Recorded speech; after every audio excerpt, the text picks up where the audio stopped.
Jamaah rahimani wa rahimakumullah. Di antara kita semuanya pasti menginginkan sebuah kehidupan yang bahagia, kehidupan yang tenang, kehidupan yang tentram. Napa enten Pak, orang yang ingin hidupnya tidak bahagia? Masa enten Pak? Berarti menyalahi fitrah. Fitrahnya manusia itu pasti pengen hidupnya bahagia, hidupnya nyaman, hidupnya mapan, tentram. Kalau orang yang hidupnya susah, berarti ini perlu dipertanyakan kewarasannya, Pak. Kurang normal. Pasti kita semuanya pengen yang namanya bahagia.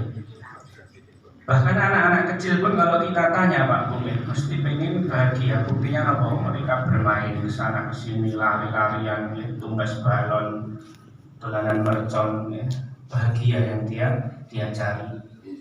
Nah, akan tetapi manusia itu di dalam mencari kebahagiaan itu ternyata berbeda-beda mereka dalam menempuh sebabnya. Ada yang menempuh jalan yang benar, ada yang menempuh jalan yang salah. Jalan yang benar bagaimana? Jalan yang benar adalah sebagaimana yang Allah Subhanahu wa taala firmankan. Man 'amila shalihan min dzakarin aw unsa wa huwa mu'min falanuhyiyannahu hayatan thayyibah. Kata Allah Subhanahu wa taala, barang siapa yang beramal soleh, man 'amila shalihan, entah dia itu laki-laki ataupun perempuan, syaratnya cuma satu Pak, wa huwa mu'min, asalkan dia beriman kepada Allah Subhanahu wa taala, falanuhyiyannahu hayatan thayyibah, maka akan kami berikan kehidupan yang baik.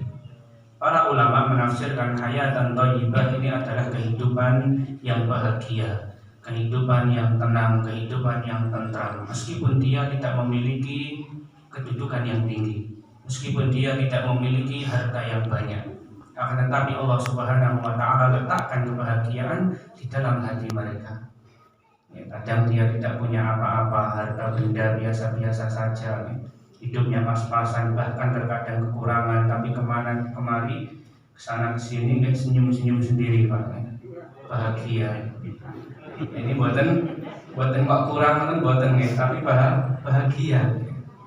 Walaupun nggak punya uang, nggak punya rumah, terkadang rumahnya masih ngontrak, tapi hatinya lapang, hatinya bahagia. Karena apa? Beramal soleh, beriman kepada Allah Subhanahu wa taala. Adapun sebaliknya orang yang Allah Subhanahu wa taala jadikan kehidupannya itu sempit, kehidupannya itu ruwet semrawut, itu dikarenakan mereka itu salah mencari kebahagiaan dan mereka berpaling dari peringatan Allah Subhanahu wa taala. Allah Subhanahu wa taala berfirman, "Faman a'rada 'an dzikri fa inna lahu ma'isyatan dhanka." Barang siapa yang berpaling dari peringatanku, maka akan kami berikan kehidupan yang dhanka, artinya kehidupan yang sempit. Ya. Itu balasan pertama di dunia bagi orang yang berpaling dari peringatan Allah Subhanahu wa taala. Nah,